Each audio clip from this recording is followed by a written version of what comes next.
many of you still have Rivian or Klarna shares sitting in your portfolio? Not because you believe in them anymore, but as a permanent reminder that hype doesn't pay your retirement? If you laughed a little just now, or maybe winced, stay with me, because right now, the biggest IPO in history is about to hit the market. And the question every single retail investor needs to ask themselves is simple.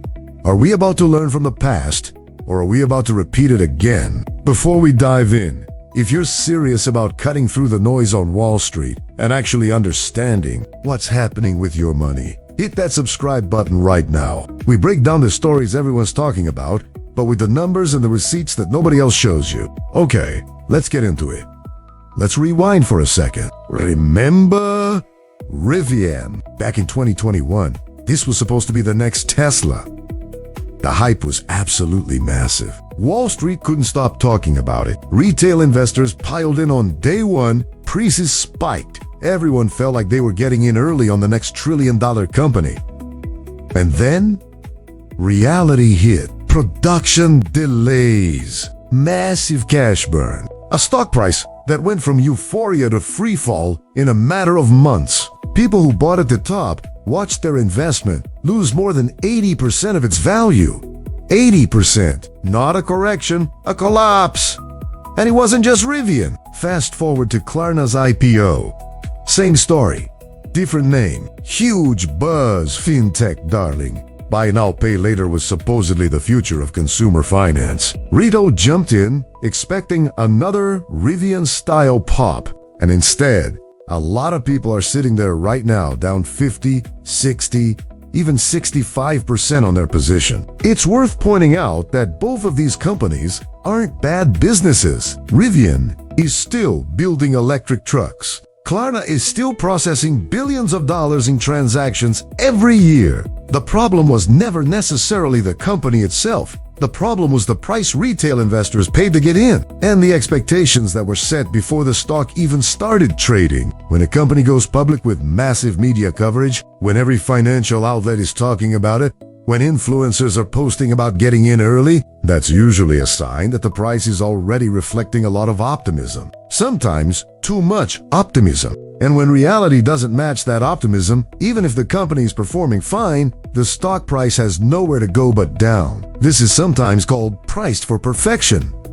The valuation already assumes everything goes right. No delays, no missed earnings, no slowdown in growth. And we all know that in the real world, almost nothing goes perfectly according to plan. We've actually seen comments from people in our community that say it all. One person wrote, "I keep my Rivian shares as a reminder that IPOs aren't for me." Another one said, "I invested in I'm down 65% and just trying to forget about it." That's not bitterness. That's pain. Real money, real people, real losses. And here's the thing. These aren't isolated incidents. This is a pattern that keeps repeating because the structure of these IPOs almost guarantees that retail investors get the short end of the stick. So now, with SpaceX gearing up for what's being called the largest IPO in history, the natural question is this going to be different? Or is this just Rivian and Klarna with a much, much bigger price tag? Let's talk about SpaceX, because this IPO is unlike anything we've seen before. We're talking about a company valued in the hundreds of billions of dollars, potentially making it the largest public offering in history. And one detail stands out immediately. SpaceX is reportedly allocating around 30% of shares to retail investors. To put that in perspective, a typical IPO allocates somewhere between 5 and 10% to retail. 30% is not normal. That's not a small adjustment.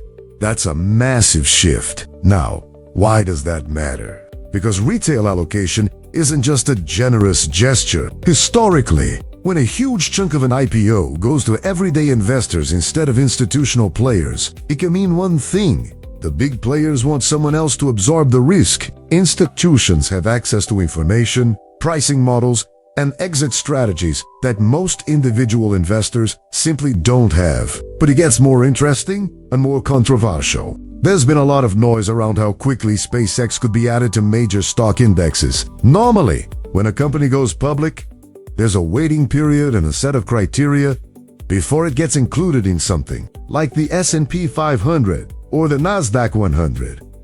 This matters because once a stock is in a major index, all the index funds and ETFs that track that index are forced to buy shares, regardless of whether the price makes sense. Here's where it gets really interesting. Reports indicate that Nasdaq and CRSP, which is the company behind a lot of the indexing methodology used by major ETFs, have adjusted their rules to allow for faster inclusion of a company like SpaceX. Meanwhile, S&P Global has reportedly kept its traditional methodology in place, which would mean SpaceX likely wouldn't be eligible for inclusion in the S&P 500 until around 2027. So you've got two different approaches happening at the same time. One path that potentially fast-tracks a massive new stock into index funds almost immediately, and another path that says, let's wait and see if this company actually proves itself first. Now, to be fair, there are arguments on both sides of this debate. Some analysts argue that SpaceX is fundamentally different from a typical IPO. It has actual revenue, actual government contracts, and a business model that's already proven. Starlink alone is generating billions in recurring revenue. So the argument goes, maybe faster index inclusion makes sense for a company like this, because it's not some unproven startup burning cash with no clear path to profitability. On the other hand, critics point out that different this time is one of the most dangerous phrases in investing. Every hyped IPO in history has had a version of this argument. A reason why this one is special. Why the normal rules shouldn't apply. And more often than not, the market eventually corrects itself, regardless of how special the story sounded at the time. There's also the question of valuation itself. Even if SpaceX is an incredible company, and by almost every measure it is, that doesn't automatically mean the IPO price reflects fair value. A company can be both genuinely great and significantly overpriced at the same time. Those two things are not mutually exclusive. And that's exactly the trap that catches a lot of retail investors. And this is exactly the kind of thing that gets people fired up. We've seen comments like, SpaceX privatized the gains for years as a private company, and now they want to socialize the losses by dumping shares onto retail and index funds. Another comment that really stuck with us. Literally everything about this IPO feels designed to extract money from retail investors. Now, are these comments dramatic? Maybe a little. But are they coming from a place of legitimate concern? Absolutely! Because when you combine a massive retail allocation with the possibility of rushed index inclusion with a company that, let's be honest, has never operated under the scrutiny of public shareholders before, you start to see why people are nervous. Think about it this way. If SpaceX gets fast-tracked into major indexes, that means your 401k, your retirement account, your safe index fund, even if you never personally bought a single share of SpaceX, could suddenly have exposure to this stock, whether you wanted it or not, whether the price reflects reality or not. This is the part that a lot of people don't realize about index investing. We're often told that index funds are passive, that they just track the market and don't make active decisions. But methodology changes, inclusion rules, and timing decisions are absolutely active choices made by real committees behind closed doors. And those choices can directly affect your portfolio. Now, let's talk about the fears that have been bubbling up in our community, because honestly, they're valid, and they deserve to be addressed head-on. The first one is this idea of being exit liquidity. This term gets thrown around a lot, but here's what it really means. Early investors, founders, and institutional players who got in at low valuations years ago, they need someone to sell their shares to. When a company goes public with a massive retail allocation, especially one priced at a sky-high valuation, there's a real concern that retail investors are essentially providing the exit for people who already made their fortune. The second fear, and this one ties directly into what we just discussed, index funds changing their rules. Behind closed doors, people feel like they have no say, no vote, no warning. One day, their retirement fund looks one way, and the next day, because of a methodology change, it suddenly includes a brand new, highly volatile stock that just went public weeks ago. The third major concern is the pattern we already covered. IPOs that get inflated with hype, pop on day one, and then crash. Rivian and Klarna. The list goes on. People are scared that SpaceX, despite being an incredible company with real technology and real achievements, could still follow this exact same script when it comes to its stock price in the short term. And the fourth one, which honestly doesn't get talked about enough. What if you went out? What if SpaceX gets added to your index fund and you decide you don't want that exposure? For a lot of people, selling out of an ETF or index fund to avoid one specific stock means triggering capital gains taxes on your entire position. You're essentially trapped. You either accept the exposure or you pay a tax penalty to escape it. When you put all four of these fears together, exit liquidity, index rule changes, hype-driven crashes, and being stuck due to tax consequences, it paints a picture of a system where the average investor often feels like they're playing a game with rules that were written by and for somebody else. So, let's pull all of this together. Let's actually compare hype versus reality, because that's the real lesson here. With Rivian, the hype was, this is the next Tesla. Get in early before it's too late. The reality was production bottlenecks, massive losses, and a stock that lost the vast majority of its value within a year of going public. With Klarna, the hype was, buy now, pay later is the future of finance. This company is going to dominate. The reality has been a stock struggling to find its footing, with a huge percentage of early retail investors sitting on significant losses. Now with SpaceX, the hype is almost impossible to ignore. This is a company that has genuinely revolutionized space travel. Reusable rockets, Starlink, contracts with governments around the world on a fundamental level. SpaceX is an extraordinary business. Nobody's arguing that. But here's the distinction that matters most. A great company and a great stock investment are not always the same thing. The price you pay, the timing of your entry, the structure of the IPO, and what happens with index inclusion in the months and years that follow. All of that determines whether your investment actually performs well, regardless of how good the underlying business is. This is exactly why understanding index methodology matters so much right now. If you're holding index funds, and most people watching this probably are, in some form, it's worth taking 5 minutes to actually look at what's inside your fund. Is it tracking the S&P 500, the Nasdaq 100, a total market fund? Each of these has different rules about how and when new companies get added. And as we've seen with the SpaceX situation, those rules can shift. It's also worth understanding lockup periods. When a company goes public, early investors and employees are usually restricted from selling their shares for a set period of time, often around 6 months. When that lockup expires, you often see a wave of selling, because all those early investors who've been waiting years to cash out finally get their chance. This has historically caused price drops in newly public companies,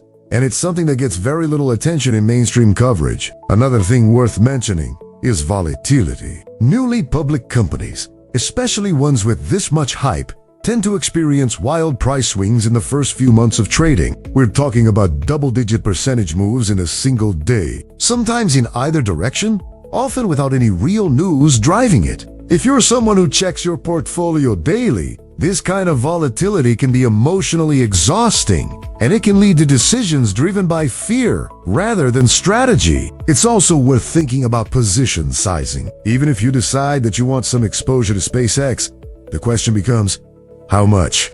A small position that you're comfortable holding through. Volatility is very different from putting a significant chunk of your portfolio into a single, newly public, highly hyped stock. The lessons from Rivian and Klarna apply 82. A lot of the pain people experienced wasn't just because the stock dropped. It was because they had put in more than they could comfortably afford to lose. Finally, timing matters more than people think. Buying on day one, when excitement is at its peak and prices are often inflated by initial demand, is very different from waiting a few weeks or months to see how the stock settles once the initial hype fades. This doesn't guarantee a better price. Sometimes stocks do keep climbing, but historically, a lot of the sharpest drops have happened in those first few weeks and months after an IPO. Exactly when retail enthusiasm is highest, So if you're thinking about getting involved with the SpaceX IPO, or honestly, any high hype IPO in the future,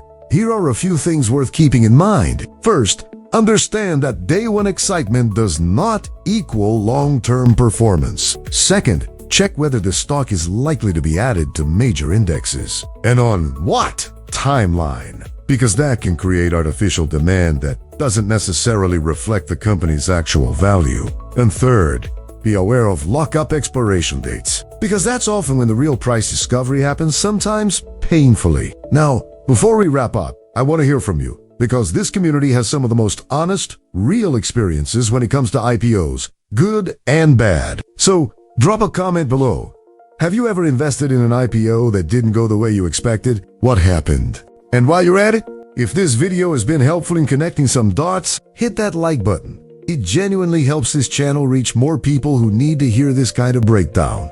So here's where we land. The largest IPO in history might also become the largest reminder that hype does not replace fundamentals.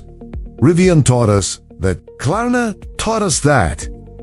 And now, the question is whether we apply those lessons to SpaceX or whether we get swept up in the excitement all over again, only to look back in a year and wonder what happened. To be clear, nothing in this video is financial advice. This is a critical analysis meant to help you think through the risks and ask better questions before you make any decisions with your own money. Always do your own research and consider talking to a financial professional who understands your specific situation. If you found this video useful, make sure to like it and drop a comment with your own IPO story. We read every single one, and honestly, some of the best insights in this community come straight from the comment section. And if you want to go even deeper into how index funds actually work and what's really happening behind the scenes when a stock gets added or removed, check out the video appearing on your screen right now. It breaks down exactly how these decisions get made and why it matters more than most people realize. Thanks for watching,